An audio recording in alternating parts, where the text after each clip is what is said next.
Hi friends, मेरे videos अगर आपको पसंद आते हैं तो please like, subscribe, comment, share ज़रूर करिएगा। नमस्कार दोस्तों, मेरा नाम है रंजनी और स्वागत है मेरे YouTube चैनल पूजा, व्रत और आध्यात्मिकता में। वीडियो पसंद आए तो लाइक और सब्सक्राइब ज़रूर कीजिएगा। तो चलिए दोस्तों, आज के विषय पर चलते हैं। गया गमन मात्रेण पितृनामातृणम भवेत्, अर्थात गया तीर्थ जाने मात्र से ही व्यक्ति पितृ ऋण से मुक्त हो जाता है। भारतवर्ष का प्रमुख पितृ तीर्थ गया है।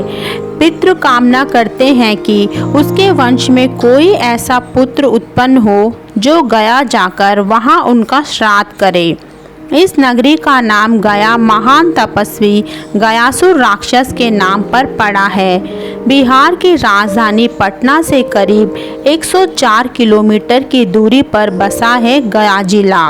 धार्मिक दृष्टि से गया न सिर्फ हिंदुओं के लिए बल्कि बौद्ध धर्म मानने वालों के लिए भी आदरणीय है। बौद्ध धर्म के अनुयायी इसे महात्मा बुद्ध का ज्ञान क्षेत्र मानते हैं, जबकि हिंदू गया को मुक्ति क्षेत्र और मोक्ष प्राप्ति का स्थान मानते हैं। इसलिए हर दिन देश के अलग अलग भागों से नहीं बल्कि विदेशों में भी बसने वाले हिंदू आकर गया में अपने परिवार के मृतक व्यक्ति की आत्मा की शांति और मोक्ष की कामना से श्राद्ध, तर्पण और पिंडदान करते दिखते हैं।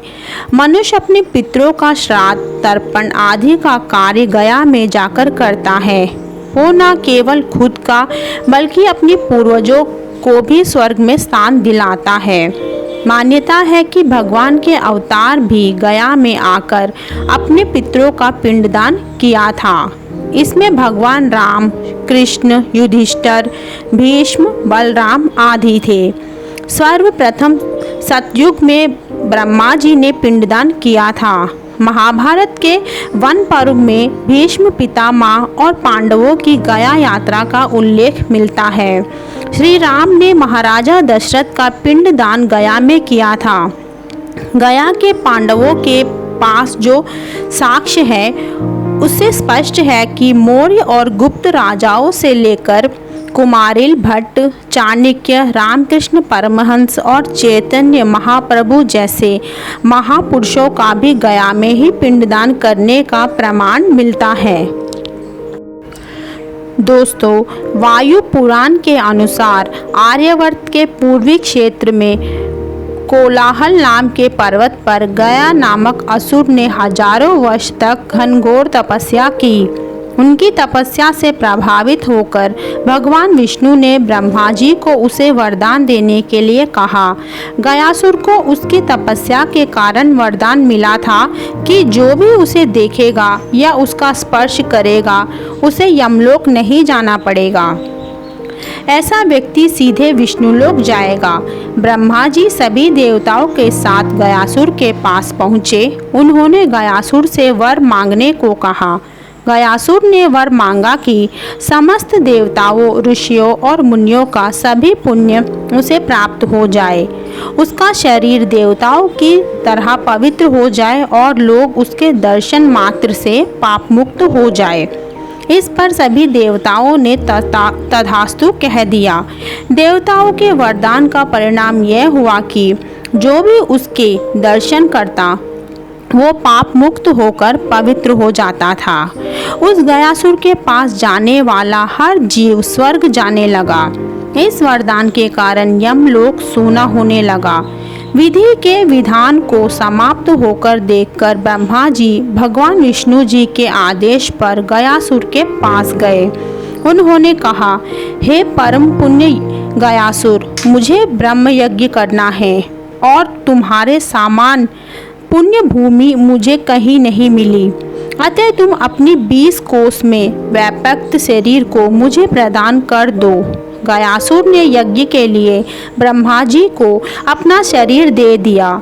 जब यज्ञ प्रारंभ हुआ तो उसका शरीर हिलने लगा। ब्रह्मा जी ने नाभि प्राप्त से उसे संतुलित किया तथा विष्णु ने हृदय पर विराजमान होकर अपनी गदा से गयासुर के कंपन को संतुलित किया। तभी से उस संपूर्ण 20 कोश के क्षेत्र का नाम गयासुर के नाम से विख्यात हुआ, जिसे गया के नाम से भी जाना जाता है। ब्रह्मा जी ने उस भूमि को श्राद्ध कर्म की भूमि घोषित किया। वहाँ तर्पण करने से पितरों की तृप्ति होती है। वायु पुराण में तो यहाँ तक उल्लेख मिलता है कि गया की ओर मुख करके तर्पण करने मात्र से पितरों की मुक्ति हो जाती है। दोस्तों, हिंदू धर्म में गया को महत्व काफ़ी है। जो भी गया में अपने पितरों को पिंडदान करता है उसके पितर तृप्त हो जाते हैं। गया में श्राद्ध कर्म करने से पितरों को वैकुंठ की प्राप्ति होती है। दोस्तों, गया में 3 पद प्रदान हैं, प्रेत पद, ब्रह्म पद और विष्णु पद। इन पदों को शिला भी कहा जाता है। दोस्तों, गया तीर्थ की महिमा और अर्थ इन शब्दों से जानी जा सकती है। गृहचलित मात्रस्य गयानां गमनं प्राप्ति स्वर्गारोहणं सोपानं पितॄणां तु पदे पदे। दोस्तों, इसका अर्थ यह है कि गया यात्रा के लिए मात्र घर से चलने वालों के एक एक कदम पितरों के स्वर्गारोहण के लिए एक एक सीढ़ी बनते जाते हैं। दोस्तों, यह थी मेरी छोटी सी प्रयास इस विषय पर। एक नए विषय के साथ फिर आपके सामने हाजिर होंगी जल्द। आशा करती हूँ कि आप लोगों को यह विषय पसंद आया होगा। अच्छा लगे तो लाइक और सब्सक्राइब कीजिएगा। नमस्कार और धन्यवाद।